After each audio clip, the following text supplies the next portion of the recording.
Did you call bank? I called game.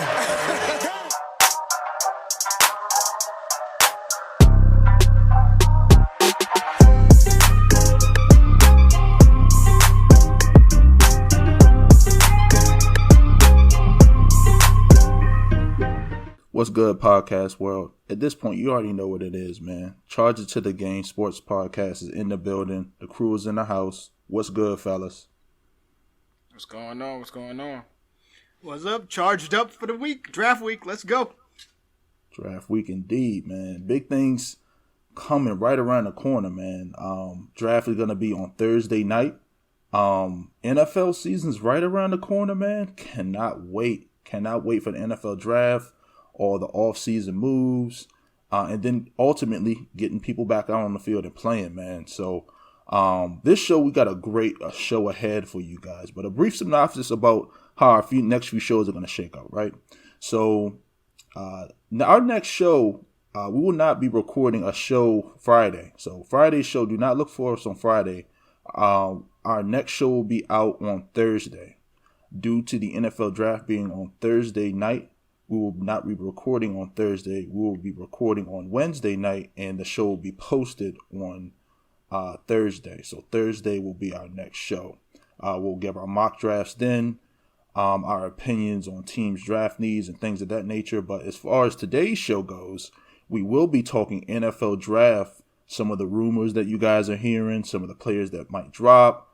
Where does Penny Sewell go? Does Trey Lance, are the 49ers taking Trey Lance with that third pick? We don't know. We're going to chat about it, though.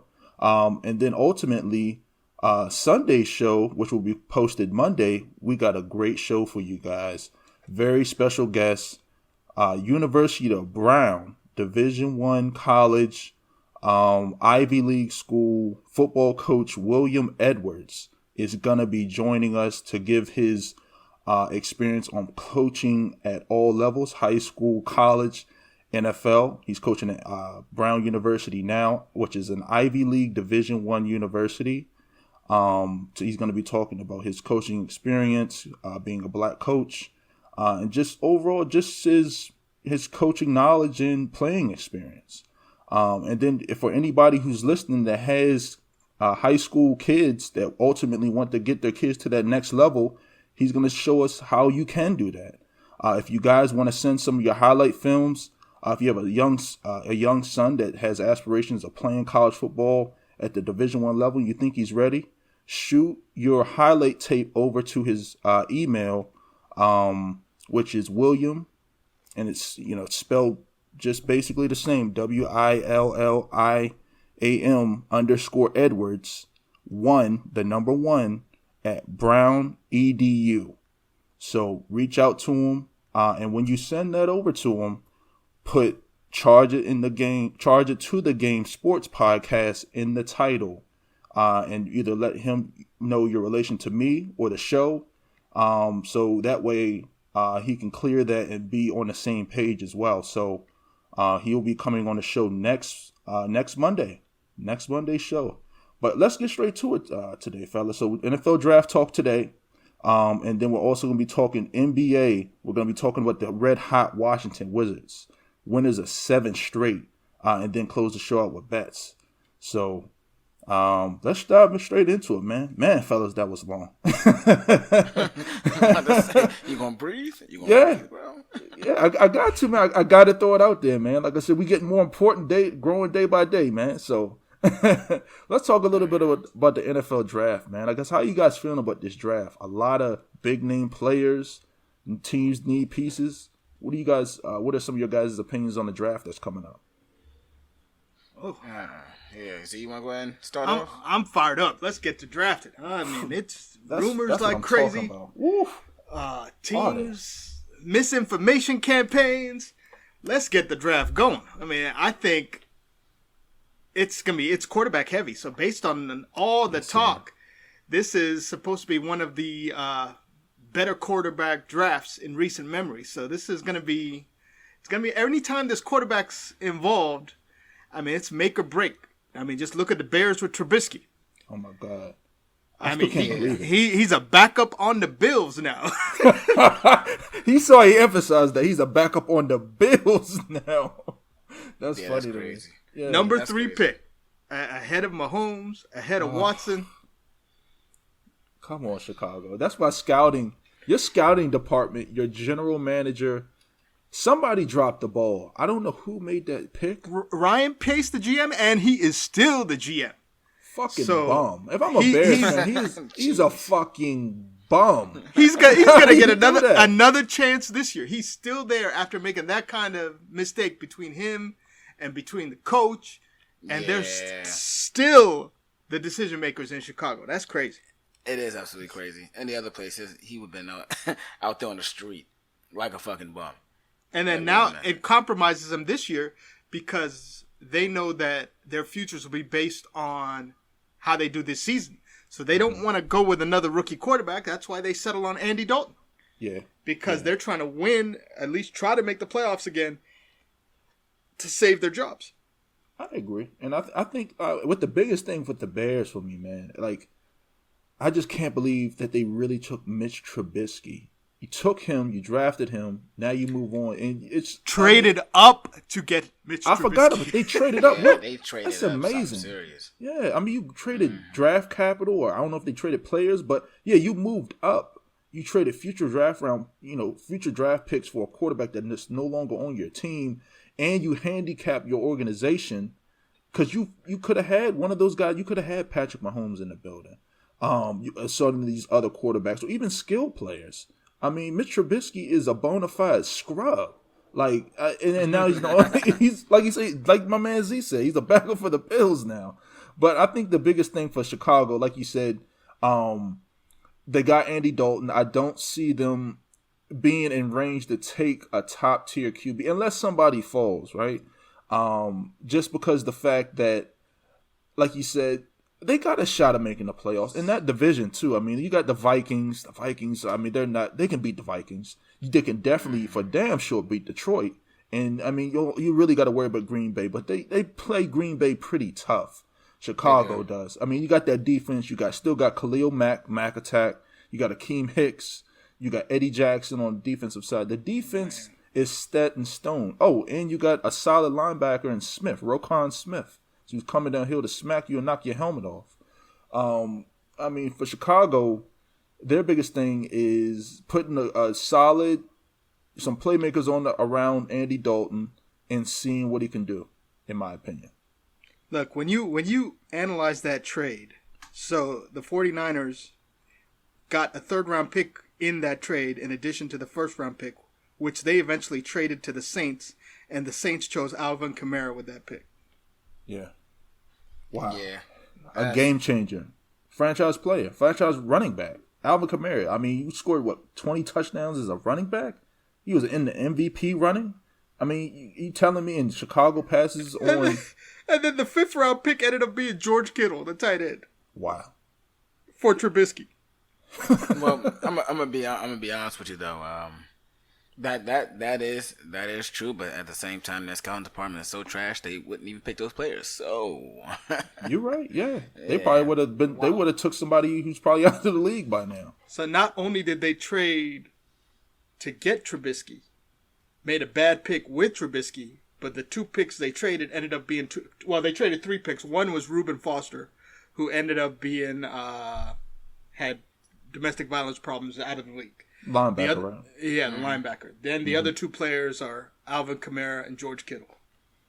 Wow. That's true. Just goes to show crazy. you, man. I mean, these drafts mean a lot to teams, man. You really got to draft the right guy. And that's why you see a lot of these teams willing to give up so much for their franchise QB, man. I mean, the QB position is so important in today's NFL, and that's why we always talk about it each and every show. Some people ask me off there, why do you always talk about the quarterback position? The quarterback position is pretty much the football team almost, man. I mean, just look at what happened with the Bucks. The Bucks went from I think they went 7-9 with Jameis Winston to winning the fucking Super Bowl, all because of one guy and his connections. That's true. You know what I mean? That's absolutely true. Yeah, people, we can no longer fake on the QB position. You're right about that, Ron. I always knew it was important, but I never really thought about it like that. That's actually absolutely a good example. a team that's loaded and all they needed was a quarterback, and boom. Right. Who stopped like a team that's in that same boat? I want to talk a little bit about Washington, man. DMV based podcast, Washington football team in the same exact boat. They're a quarterback away. Go ahead, Jay. Go ahead. No, you're right. You're absolutely right. They literally are a quarterback away. Pretty good line. The defense have taken a huge uptick. Washington definitely has now a pretty solid wide receiving core. Coaching is pretty solid too. It's like, all they really need is a quarterback. That's it. Yeah, rumors are they absolutely love quarterback from Trey Lance. I knew you were about to say that. Yeah, if he falls to him, right? I mean, Trey Lance. Or they'll trade up. That's the talk. Right, man. I mean, they're one of those teams where Washington has. I think they have a decent amount of draft interesting capital. fact is the trade partner may be Carolina, with Ron Rivera's relationships with connections. The folks in Carolina. Yeah, connections, man. All about connections. If you can work some of those connections, where's Carolina draft? Is it they're like 8th or 9th? Carolina is they're middle, so they draft 8th. Okay. So now their key is they like rumor is they like Sewell, the lineman from Oregon. Mm-hmm. So it's depending on him. If he's there, they'll just take him. If he's not there, they're willing to trade back and take one of the other offensive linemen. Right. And the way I look at it, I'm gonna just go down the list of draft order so far. So I'm just in my opinion. So Jacksonville, they're taking Trevor Lawrence. Jets, they're taking Jack Wilson. San Francisco, I mean, you can agree to disagree. I think it's Matt Jones. Atlanta, I think it could be the tight end. Cincinnati, I think it's Jamar Chase. Miami, I don't know who they're going to take. They could trade back. They seem pretty confident in Tua. They might take a receiver, one of the guys from Alabama to help Tua out. Detroit, they need a lot of pieces. And then Carolina. Penny Sewell could fall to him. If he's there, it's very realistic that Carolina can take Penny Sewell. But like you said, if somebody does take him, Carolina's like, okay, all right, somebody, Washington wants to move up. What do you got? If Washington sends them a first and a second to move up, and they take a quarterback, a Trey Lance or a Justin Fields with that pick, or even an offensive lineman, maybe they might take a Rashawn Slater or, if he's there. Type of guy. It's an interesting rumor in San Francisco. They would talk about how John Lynch loves Trey Lance, but Kyle Shanahan loves Mac Jones because Kyle Shanahan wants a quarterback he can plug in and play right away. Whereas John Lynch, the GM, is thinking long term, Trey Lance has a better upside. Yeah. And so that's why the decision hasn't been made. Is what I was reading was the whole front office is spending all their time trying to convince Kyle Shanahan to take Trey Lance, but Kyle Shanahan has the final call per his contract. So it looks it's a power struggle. It looks like it's going to be Mac Jones. I mean, that's the thing, though. I don't know, man. Mac Jones could be really good, but he could be. Yeah, reminds him of Kirk Cousins. Reminds him of Matt Ryan. Yeah, so he's my kind of guy. Yeah, and that's what I was trying to get at. He's an Alabama quarterback. For all the guys that say he's from Alabama, he's played with a ton of talent. And Sarkisian came from the Falcons, where Kyle Shanahan was with the Falcons. Sarkisian replaced Kyle Shanahan, but ran Kyle Shanahan's offense in Atlanta. And so he's the OC now in Atlanta. No, he was the OC. Then he left it. He got fired from Atlanta, went to Alabama. So he was Mac Jones.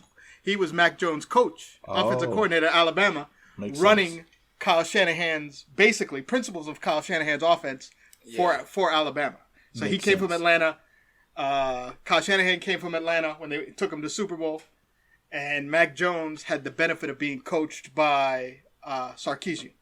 So there's the connection where Kyle Shanahan can watch film and see that Mac Jones is running a very similar style offense that he's running. But that's why the interesting fact was he went to Ohio State when Justin Fields had his second workout, and he had them design the offense. He replaced Justin Fields' quarterback coach to prepare for it with John Beck, who played for him in Washington. Right. And so John Beck forced Fields to run San Francisco's offense, so Kyle Shanahan could visualize Justin Fields doing some of the stuff that they would do. New age. I forget the coach, the black dude who is Justin Fields' coach, was kind of let go for 2 weeks, and Justin Fields agreed with Shanahan to have Beck coach him for 2 weeks. There you go, man. I mean, I'm telling you, it's all behind the scenes. It's all about connections. Like, you just broke it down in great detail. Great analysis, I might add. He has connections. I mean, he's pretty much run the same system. He ran it greatly. San Francisco has those same pieces. They have a strong tight end and one of the best tight ends in the league in George Kittle. Mac Jones, like I said, a lot of people might think, oh, it's an Alabama quarterback. He just sucks. You can't keep doing that. I mean, this guy, he could be talented. And like you said, look at some of the quarterbacks that Kyle Shanahan has coached in the past, right? He's coached Kirk Cousins. Kirk Cousins was lighting the league on fire when he was in Washington. Who else did he coach? He coached Matt Ryan. Yeah, Matt Ryan. He coached Matt Ryan to be an MVP. Matt Ryan was the MVP of the league, if I'm not mistaken. And then RG3 is the other quarterback. Yeah, and RG3, he's a great play caller. He's a great play designer. He's one of the guys who changes these parts and these moving pieces in his system to fit his player. And that's one thing I respect about Kyle Shanahan, because San Francisco, whether you like it or not, they're going to be in the hunt, man. I mean, in that division, I know it's tough. They got the Cardinals. I'm not a big believer in them, even though they got all these pieces. The Rams, they're for real. And then Seattle with Russell Wilson. I just think Seattle's they don't scare anybody. I just think 49ers are second place in the division right behind the Rams. Oh, and they could beat the Rams. See, crazy story I saw on the NFL Network with Mac Jones. So the Niners met with him 7 months ago, and they had him draw plays on the board. They met him last week, and their first question was, draw up the first play you drew up for us 7 months ago. And he drew up the exact first play he drew up for them 7 months ago perfectly. Wow. The intelligence, yeah. That is something that Kyle Shanahan's in love with. That's crazy. That's crazy. Yeah, it should be interesting. So those little trinkets from behind the scenes go into how teams fall in love with a draft prospect. Yeah, I mean, it just goes to show you. Like, I just think Mac Jones is going to go third. 49ers fans, I'm sorry, man. I mean, I don't think they pulled, I don't think they fooled you guys like you guys are saying, unless John Lynch wins the argument and convinces Trey Lance his upside is just too good to pass up on. Yeah, that may can happen, but I don't know if that's going to really happen from what we're discussing now. Yeah, that's not too likely. And so the other team, which is interesting, who's in love with Trey Lance, is New England. And so similar mold between Belichick and Kyle Shanahan. Remember? And they're picking 15th, right? Yeah, 15th. Garoppolo traded to San Francisco. They may ship him back to New England. It could. I mean, New England's got some pieces, man. They're, like you said, they're doing a lot of stuff behind the scenes, and then ultimately, right in front of us, they had a huge free agency class, brought in a lot of new talent in that division, and signed Cam to a very minimal contract. Right. So they're not even spending a ton of money on the quarterback position, so they have a ton of money left. I mean, these quarterbacks now in today's age for a really good one, they're making $25 million a year minimum. And Cam is nowhere near that. Would he get 1 year, $9 million, 1 year, $10 million? Something like that. That'd be all right. That'd be all right, my opinion. I mean, in comparison from last year where he got 1 year, $1 million. So, actually, he got 1 year, $750,000 plus incentives took him up to $1 million after making $20 million with Carolina. Yeah, I mean, they kicked the tires on the guy. They're like, okay, let's see what you got. They rolled with him. They think they can do damage with him. And in Cam Newton's defense, he really did okay, man. I mean, it might not have looked like it, when you watch some of the games, but no, they were horrible. They couldn't score. No, I'm just saying, no, they had no talent, man. I mean, who is he fucking throwing the ball to now? Like Dahmir Bird, who's a Madden. I'll cook you all day with Dahmir Bird on Madden. But don't come at me and telling me that Dahmir Bird is nice. Because he's not. You know what I mean? You got Larry Izzo at tight end? Like it's like I'm just playing with you. I'm just fucking with you. I don't think Larry Izzo even plays for the Patriots anymore. But I mean, I can't even name Nicole Harry. Like, come on, who's you throwing the fucking ball to, man? I mean, you gotta be realistic too. He had nobody in the backfield. I don't even know who the running back. I mean, James White. You know, he's not a downhill running back. He's a receiving, screen playing running back. And then Sony Michel's on there. So former first round pick. Yeah. So, man, it's and then they had the Alabama guy. What's his name? Damian Harris as well. Yeah, is their third down back. So they don't really have a lot of talent. But I mean, I think with the Patriots are going to be strong. Well, past 10 didn't. I mean, they went crazy this offseason. Yeah. Now they got some talent. You said they went crazy. Yeah, no, they did. And I honestly like it. And never forget, the Bill said he's not opposed to bringing Cam back. So, I mean, it's ridiculous. They got the top 2 tight end people in free agency both went to New England. Right, Jonnu Smith and Hunter Henry. Yeah, it's amazing. Yeah. But like I said, they're going to be reenacting that old Patriot system, man. Just think about when they were cooking everybody. They had Hernandez, Trent Brown back. Oh yeah, Trent Brown, another guy, former New England guy, went to your squad, Vegas, got his money. Now he's coming back to New England for a minimum deal. I mean, they just do what they do, man. Wanted to talk. How do you guys feel about Denver, man? Denver's in a weird spot. Like Drew Luck, you can tell they want to move on from Drew Luck. From what I understand, was reading an article. New general manager George Pitton, he did admit. I think I was reading an article. He did admit that he wants quarterback competition there with Drew Luck. So it means a lot of things. I think they try to move up and draft one of these guys, like a Justin Field or a Trey Lance. They love Trey Lance too. So they love Trey Lance too. I mean, they do too. It seems like a lot of people really love Trey Lance. You know what I'm saying? And I mean, he's a hot commodity. I don't really think he lasts too long. I mean, whoa! You don't think Trey Lance lasts in the NFL? What? No, I'm not talking about last in the NFL. Oh, okay. I think, yeah. I mean, but I'm just talking about as far as like draft wise. Oh, hanging around. Yeah, I got you. Yeah, hanging around. Did you see that commercial with Josh Allen? Basically telling Trey Lance, all these people talking about you, F him. Just go out there and do your I thing. saw it. Yeah. Because he's basically the same thing happened to Josh Allen. Basically, the competition small school wasn't guy. Good enough. Yeah.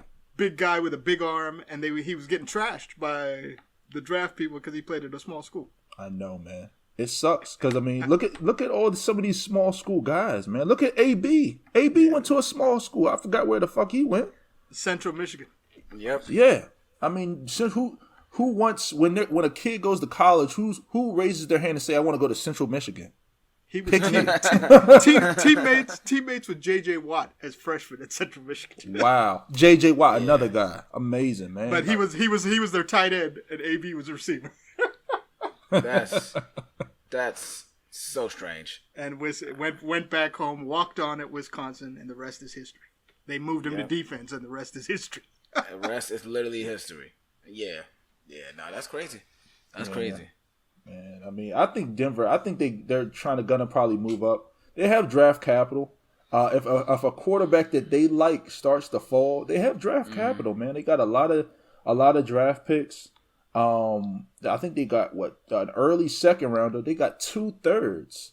From what I understand, they could who's to say if they trade they swap first and they send their 2/3 in a second to move up. I mean, it's a lot. So they're number 9 right now, and so that's why Carolina's throwing out the smoke screen, saying we may add an extra quarterback. I know, because Denver's on their heels. And they're trying to get a competition between Denver, New England, and Washington. Hopefully to drum up some trade stuff for themselves, but I don't think anybody believes.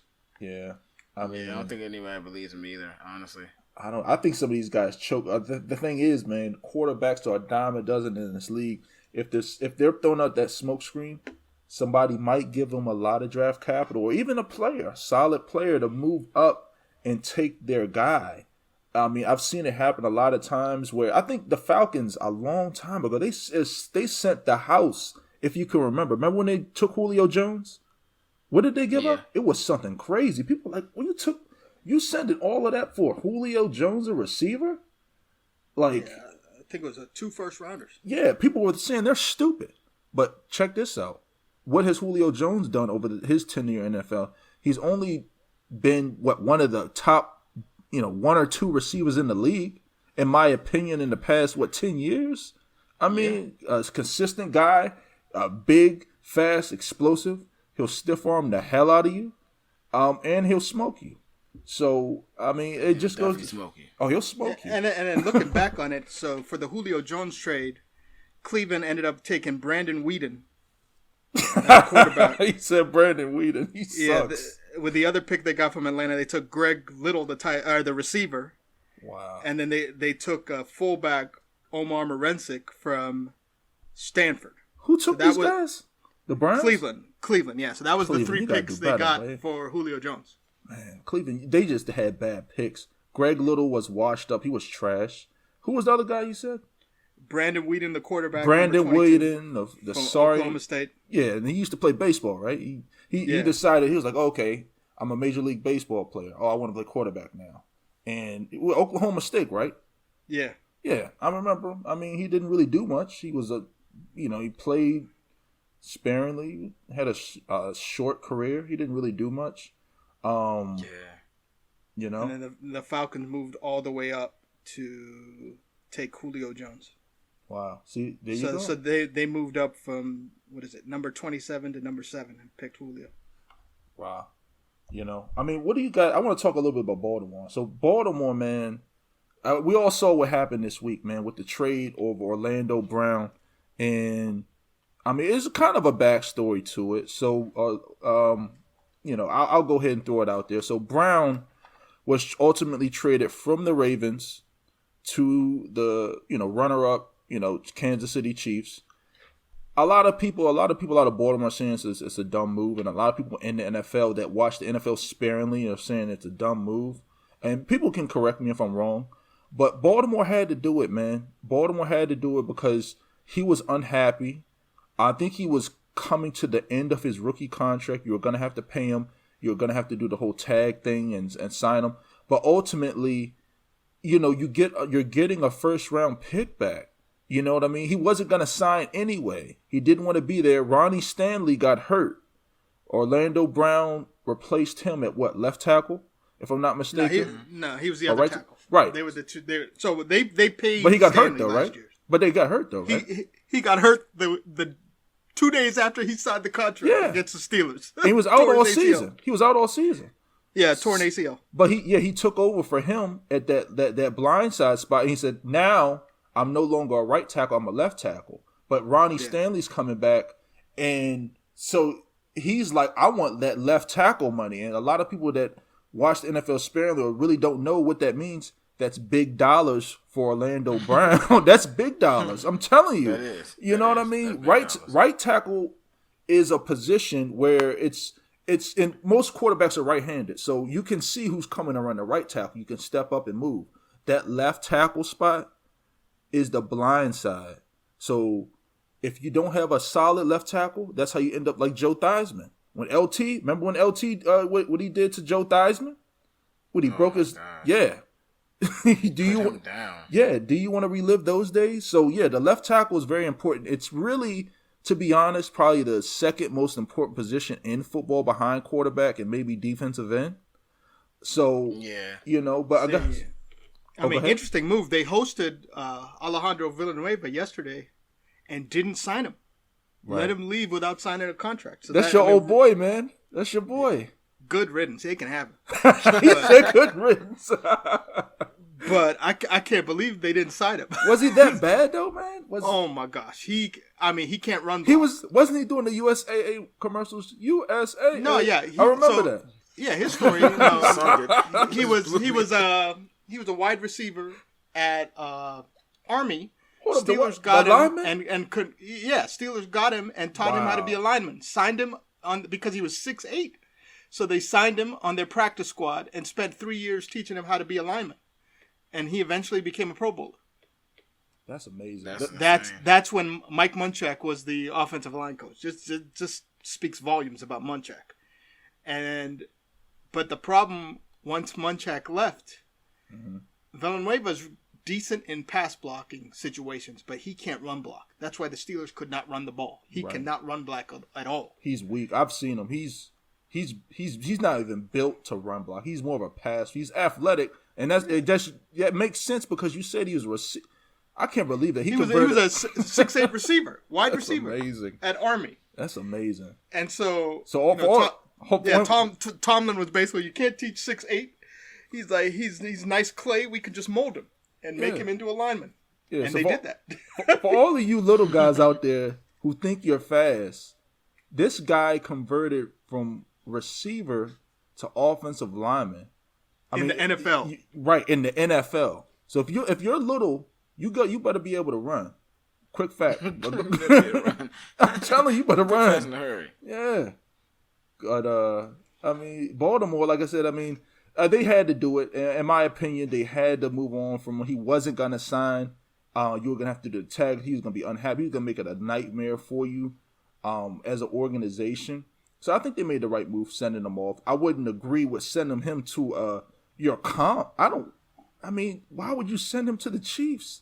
They've already stomped on your neck twice. Baltimore can't beat Kansas City. Yeah, why would you send him? Their tackle tore his ACL at the end of the year, and so they released him after he got hurt. Kansas City did. Yeah, Kansas City, man, they mean business. But and then they signed guard Joe Thuney. Yeah, man, they got Kyle Long coming back from retirement. They got Dr. Levant Duvernay Tardif, who took the year off to help with name. COVID. He's a medical doctor, and he said, "My calling is to go back and make a difference with COVID." So he took last year off to work in a hospital, and now he's coming back at guard for the Chiefs next year. It's just amazing, man. It's how these guys, talented guys on and off the field. Funny story with him. He asked the league if he could put doctor on his jersey.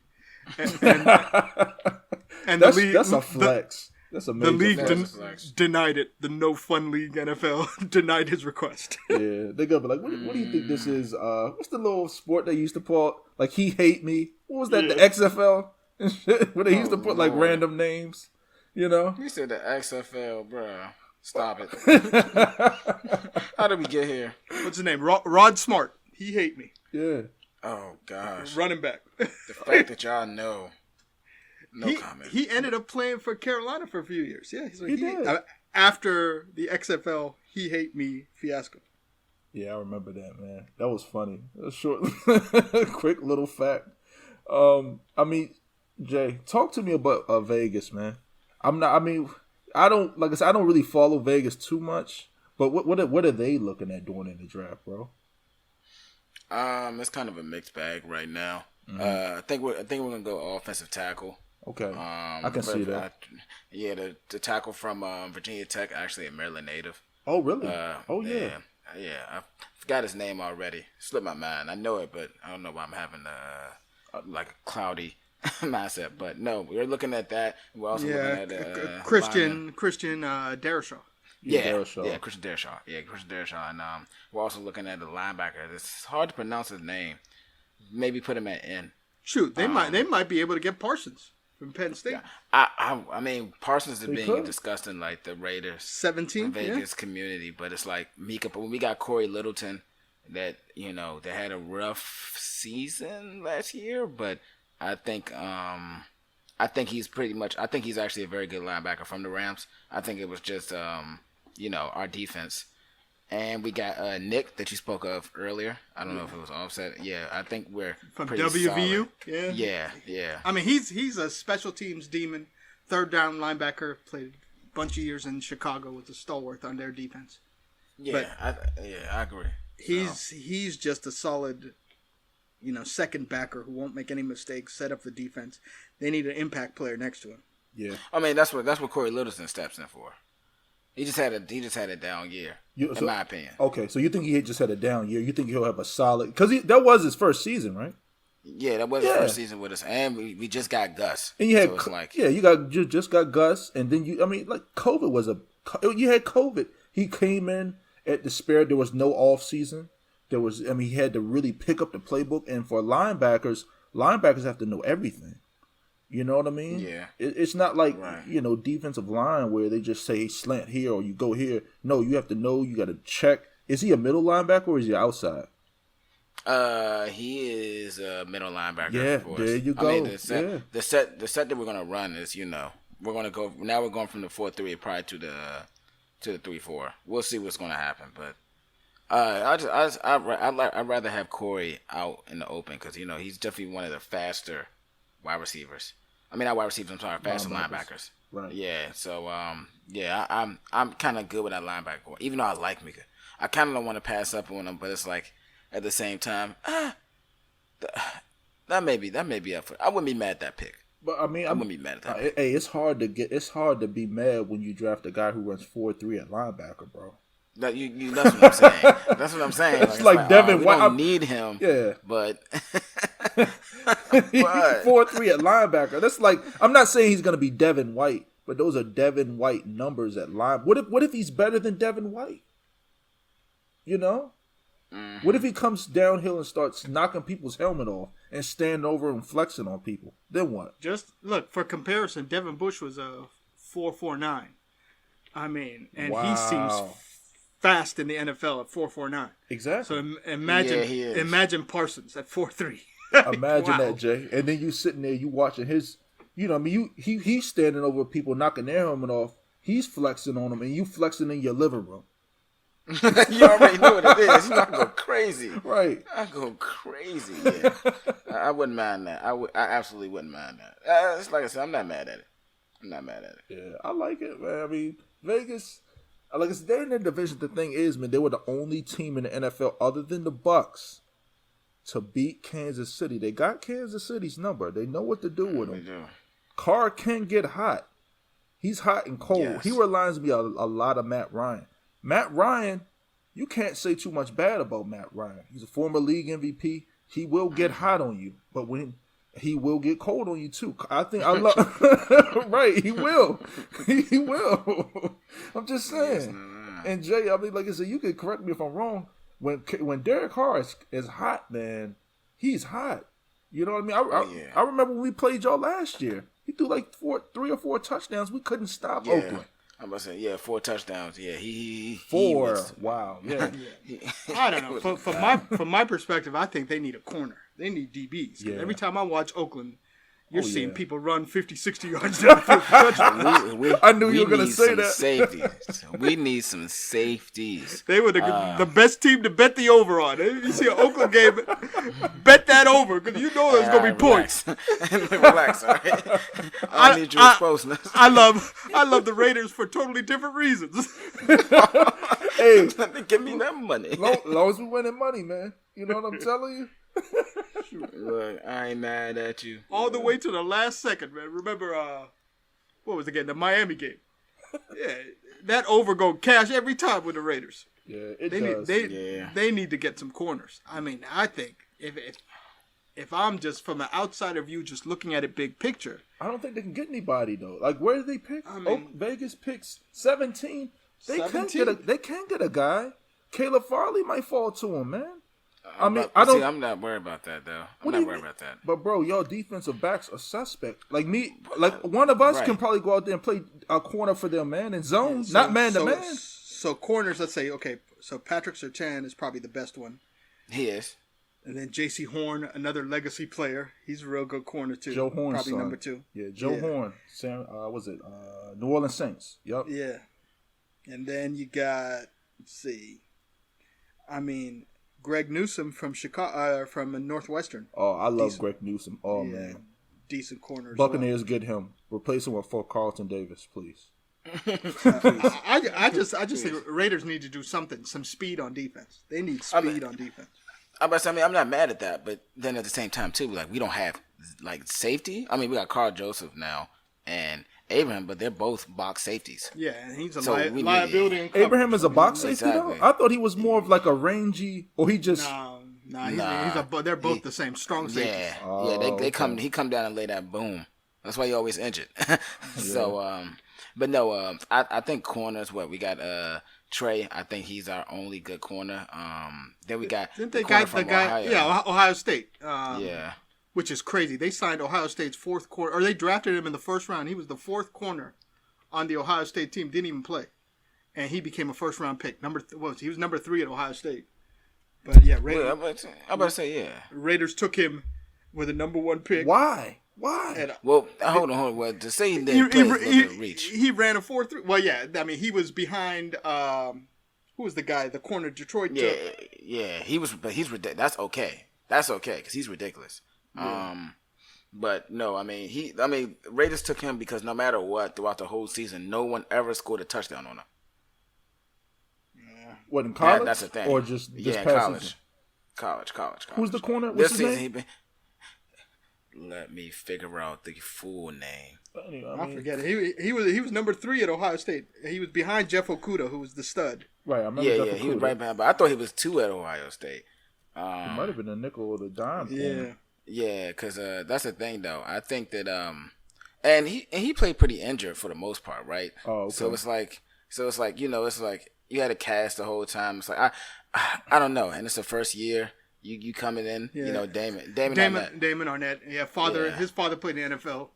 I didn't know that. Yeah, so Damon Arnett, I think could be all right, and that's why I say get the safety first because the safety is going to help everything. But the thing is, lineman. Go ahead. What's up? No, I'm about to go ahead. Oh, no, I was gonna say the only thing is with the safety, man. I mean, safety, it's an important position, but cornerback. You've seen it. I mean, you've seen what if he's a great corner? What if he's? I'm not saying he's gonna be. Like, what happens if he's Darrelle Revis? What happens if he's Nnamdi Asomugha? I mean, what happens if he's Jalen Rand? What happens if if a cornerback falls in your lap? You know what I mean? You got to stop Patrick Mahomes. My biggest thing is, you guys play them well. I get it, but at the end of the day, I think corner is more important than safety. That's just me. It also depends on the scheme you run, right? Because we saw the Steelers, and Z, you seen this firsthand. Y'all didn't have great corners when y'all had Troy Polamalu, but he was a great playmaker.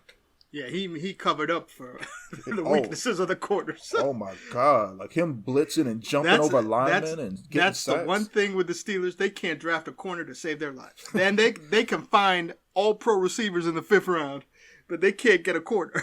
Yeah, they make the receivers though. I mean, Pittsburgh is like a receiver factory. Just look at all the talent they picked out. I mean, Emmanuel Sanders, AB, Santonio Holmes. Great receivers that when they left the Steelers, they really didn't do much. Yeah, receivers. The thing is, I remember I saw an interview with Plaxico Burress, and they said he was talking about he was drafted first, and I think it was 2000, and he said the Steelers drafted a receiver every year after that. they never go a draft without drafting a receiver. They always draft. Are you really mad at him? Are you really mad at him for that? Because it's showing it works. Yeah. Y'all always in the thick of things. Shoot, man. Let's move on. We're gonna talk more draft show, man. I'm hyped already, man. I want the draft to start today. But anyway, I do too. Let's talk. I do too. Yeah, man. Let's chat about the Wizards, man. Z, for anybody that doesn't know, Z is a huge Washington Wizards fan, man. Z, do you want me to kick this off, or do you want me to give you the honors and throw you the alley-oop so you can lead us? Let's go 6 in a row, going on 7. Let's go, Wiz. Yeah, they looking good. Started off slow this season, had some COVID issues, but then got through that spell, and now everything's coming together. Russ is 100% healthy. He is balling. Bradley Beal is Bradley Beal. Bertans, no more. I mean, he had COVID, and then it took him. He was out of shape. It took him a month to get back in shape after. But I mean, it just shows you how serious that is, though, man. Think about that. He had COVID. He missed 10 days worth of games, but then he missed he tried to play, but it was like he was missing for another month trying to get back in shape. I mean, he was killing them on defense, and then now he's back in shape too, and everything is looking good. I mean, oh yeah, watch out. Come playoff time, right now they're sitting at 10th. right at the last spot for the playoff tournament. Yeah, I don't think anybody wants to see the Wizards. That's the one team. Yeah. Me and my friend was talking about this. He's a Celtics fan. He said if Celtics keep on dropping at that point, Wizards could end up seeing Celtics. And I really would like that, honestly. The Jason Tatum and Jaylen Brown versus Westbrook and Bradley Beal. I think that would be very entertaining. Me too, yeah. Very entertaining. I'd love to see that, but we're going to see. We're absolutely going to see. Yeah, the Wizards, for man. Sure. Winners of, 6 or 7 straight. They are red hot, man. I mean, you got Bradley Beal. Bradley Beal's probably going to win the NBA scoring title. Him is right neck and neck with him and Stephen Curry. Bradley Beal's at 31.1.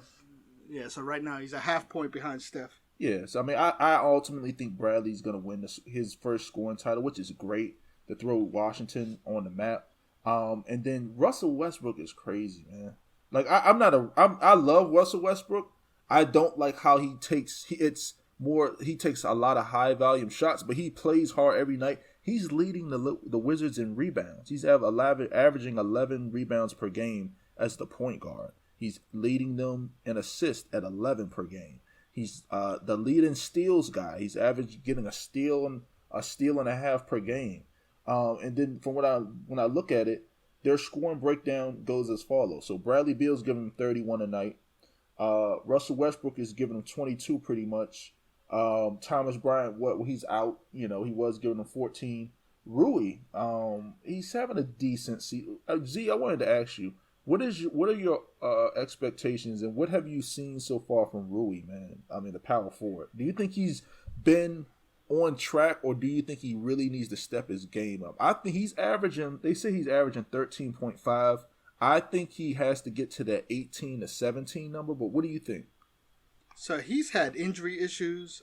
He's solid. I mean, from my perspective, he gives them a solid defensive presence, which is what he brings most. He's very athletic too, right? Yeah, he's athletic. The key for them is Daniel Gafford. I mean, that is a gem they found in Chicago that has changed everything. Here we go. Man, I love that dude. I mean, that is just a big who is mobile, who's athletic, who is taking Russ's game to the next level. And pick and roll action, right? He's great in pick and roll, right? Oh man, it's been unbelievable. I mean, it's just that has been really spectacular. I mean, Russ is just unconscious right now in regards to getting triple doubles every game, controlling everything. And then the key has been Gafford, because Gafford never stops. He moves around, he rolls to the basket, and gets Russ easy assists with his dunks. Right. I mean, it is, if you look at it, so this season Russell Westbrook has 20. Well, actually, he has 20 triple doubles in his last 30 games. Wow. You said he's got 20 in his last 30 games? In his last 30 games. 18 triple-doubles in his last 25. 16 in the last 20. 13 in the last 15. And 9 in the last 10. That's amazing. Only player in NBA history to do that. Wow. Great stat, man. Even Oscar Robertson never had those type of stretches in his career. Stretches, okay. And he averaged a triple-double for a season.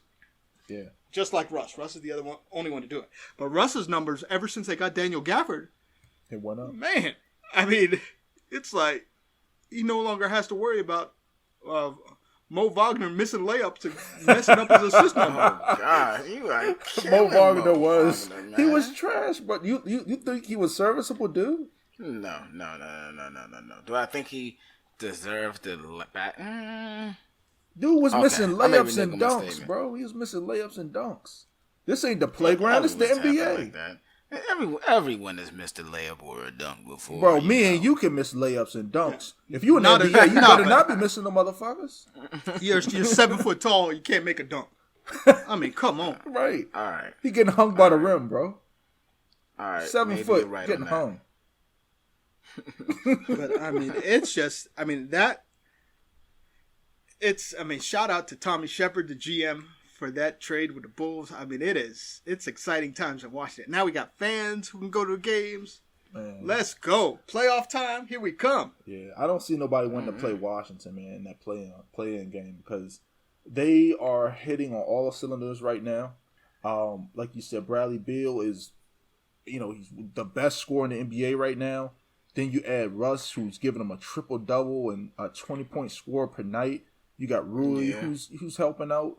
And then you got a serviceable, solid squad that really is tightening down on their defense. Their defense was horrible in the early in the season, but they really kind of locked things down and not allowing teams easy baskets. So they're really playing hard. Yeah. There, No, that's true. That's true. I'll give you that. For sure.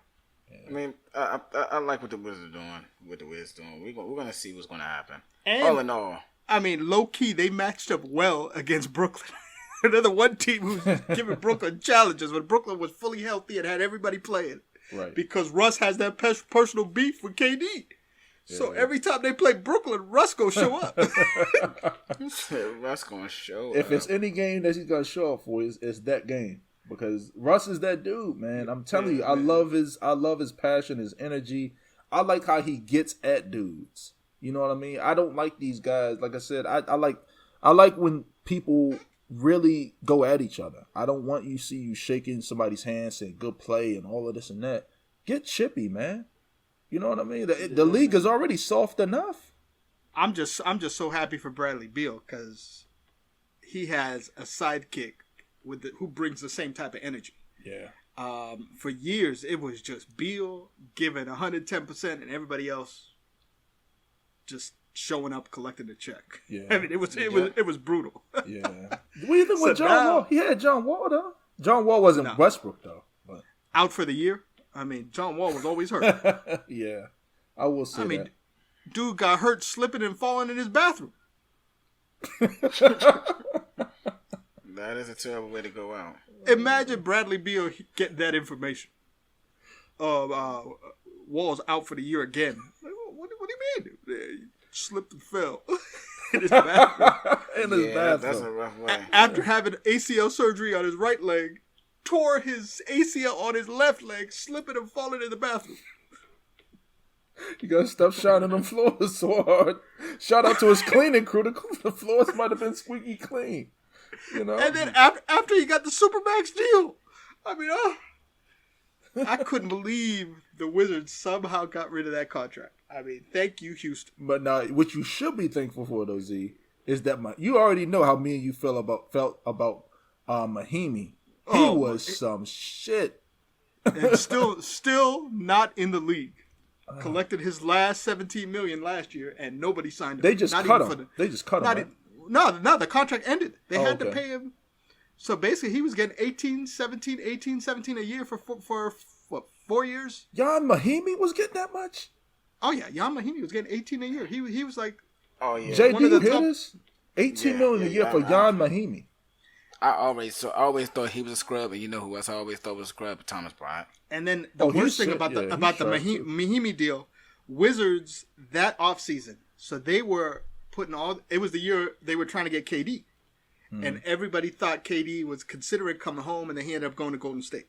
So the Wizards were held hostage waiting on KD to make his decision. He makes his decision, goes to Golden State. So Wizards have all this money to spend in cap space, so they turn around and try to get Al Horford. And so they had a $100 million deal waiting on Al Horford. And Al Horford is telling them it's between Boston and Washington. I'm going to decide he gave him a time frame. And it was like midnight of the free agency period. He chooses Boston. So the Wizards are sitting there with $100 million and nobody to give it to. So Ernie Grunfeld turns around and gives it to Jan Mahimi. And that's absolutely crazy. That's disgusting. How bad that is. They went from dreams of KD to dreams of Al Horford, and the reality was Jan Mahimi on that terrible contract. And that eventually made John Wall upset. And so John Wall somehow made third team All-NBA that season. And so if you make All-NBA, the team has the option to give you a Supermax deal. The dude made third team All-NBA. Not first team, not second team. Third team All-NBA, and they gave him the Supermax deal. And then the next year, he got hurt. And so all this mess is... And then, of course, finally we got rid of Ernie Grunfeld. So Tommy Shepard has had to clean up all that mess for the Wizards. And they finally done it. I mean, it's now, yay. They can wash their hands with it. Yeah. Even the bad draft picks, first round pick of Thomas Brown Jr., bust. Jerome Robinson, number 10 pick of the draft, bust. They cut Robinson, that traded Troy Brown Jr. So he's basically getting rid of all Ernie Grunfield's mistakes. Yeah. And a lot of mistakes for them. Starting over. And then, the built-in relationship between Russ and Scott Brooks, that was the key. Because Scott Brooks was saying, I'll risk everything for Russ because he coached him at Oklahoma City. Yeah, but I don't know. It's like I said, I love Russ, but it's definitely well documented that the playing style does not translate to going anything like super high at all. So, we mean like championships? Well, yeah. I mean, he did go to one finals as a youngster with KD and James Harden coming off the bench. That's true. Man. But then you look back at it and you're like, Serge Ibaka on that team, Kendrick Perkins. Yeah, that was ridiculous. That's what I had to say, but you got to think about it. So, was there more KD? Because now look what KD is doing. What KD has done. And Harden was on that team too. And Harden. So it's like, was it really Westbrook? I mean, it was him, but it was both of them. But KD, it was KD, Charlotte. I mean, everybody knows KD's a better player than Westbrook. My biggest thing has always been with Russ. He has to pick his spots better, man. Like those days when he played with Durant and OKC, there were times when he would be all erratic and just racing down the floor and just shoot why are you shooting a jumper? Like set up the offense. And he's not known as a shooter. He would just go to the basket wildly and just throw up some type of crazy layup. And you got to slow the game down. My biggest thing was in crunch time he would not slow down. Slow down, pass the ball to Kevin Durant. Let Kevin Durant go to work, and you slash to the rim, move around, and let KD facilitate the offense in the later moments. And that's why they lost. That's who Russ is, though, 100% all the time. Yeah. I mean, yeah. You take the good with the bad. Yeah. So you can't change who you are. You know what I mean? Like it might ultimately might not lead to championships, but then again, I mean, he's a loyal guy. He's not playing on super teams. I mean, you got to look at it. You got to take the good with the bad. Who's to say? What if Russ decided he wanted to go play with the Brooklyn Nets? I mean, you know what I mean? Like, I put him in like Dame in the same type of class, like loyal dudes that go out there and try to kill you every night, and they don't want to play on these super teams. They really want to compete. So I mean, something's got to be said about for the guys that want to compete, man, because there's not a lot of them. Kawhi Leonard, LeBron.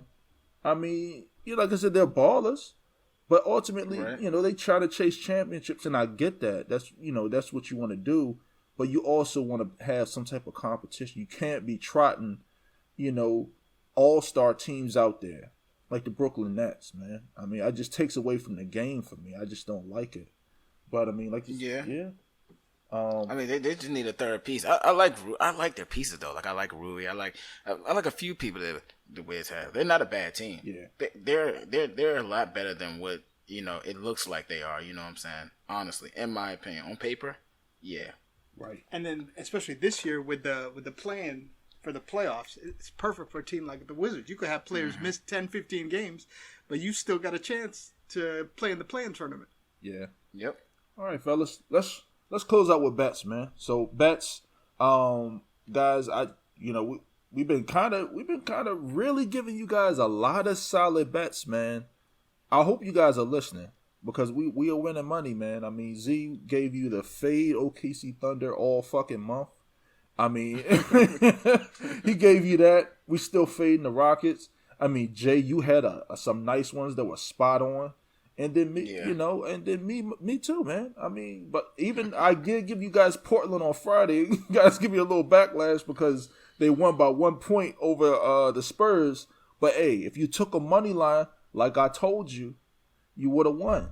You know what I mean? They won by 1 point. Oh yeah.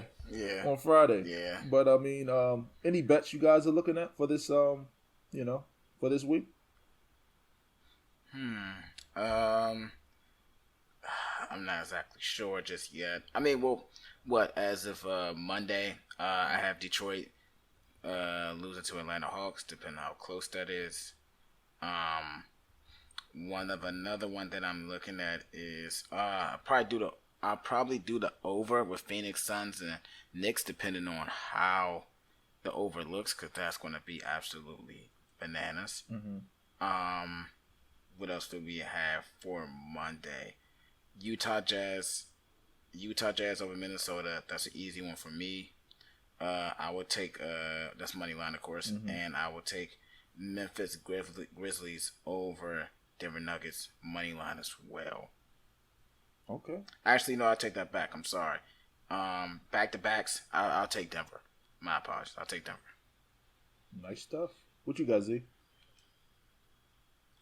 So I'm stuck on the fade OKC still. Of course. Yeah. So they play the Celtics on Tuesdays. That's beautiful. I think the Wizards keep it going. I mean, they're going to be tough to beat. They're getting in their stride. They are getting more people involved. They play the Lakers on Wednesday, so you know you're going to get a good number since public loves the Lakers. So you're going to get a nice plus 10, plus 11, plus 12 with the Wizards. That's a good bet. I mean, they beat them out in L.A. Right.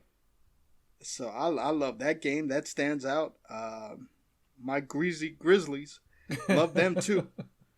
So they got Portland on Wednesday, and so take the points with Memphis, because they may not win, but they will definitely keep it close. Love them greasy Grizzlies. Nice bet, man.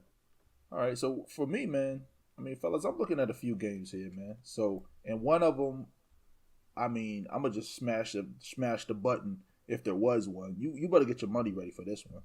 But I mean, to start off, I'm looking at a game here. I'm looking at the OKC Thunder tomorrow night, Monday, April 26th. 76ers versus the Thunder. It's going to be in Philly. I think Embiid plays. Ben Simmons should be out there. Tobias Harris came back. I love that bet. Look for the games of value. If the money line's too crazy, I think they cover with the points. That should be a great game. I also love staying on that same night, Monday night, 8 p.m. game. Miami Heat play the Chicago Bulls. If I'm not mistaken, I think Zach LaVine's still out. Miami Heat are trying to get prepared and trying to make a push for these playoffs. So I love the Heat money line in that. I do. Where is it at? This is the game that I love. So I mean, please, bet responsibly though. I do love the Bucks. The Bucks are my betting team. I've already said it on previous shows. The Bucks money line. Looks like it's Tuesday, April 27th. It's an away game. They play Charlotte Hornets on the road. I don't think the money line should be crazy, and I don't think the spread will be crazy. If you're a spread guy, take the spread. Don't listen to me. Take the spread.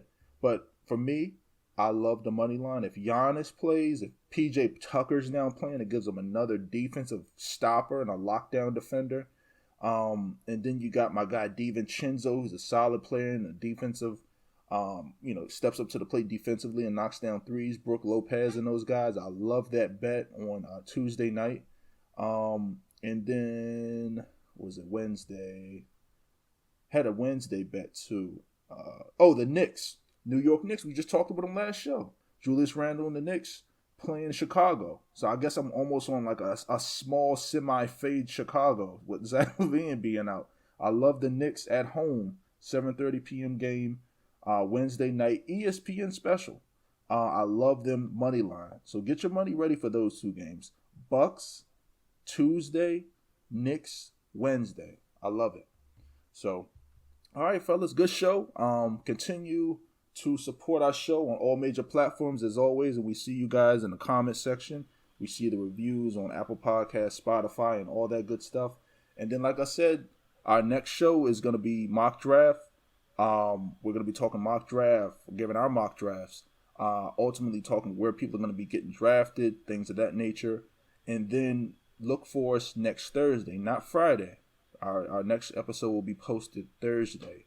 And then we got, like I said, we got a special guest for you guys next Sunday.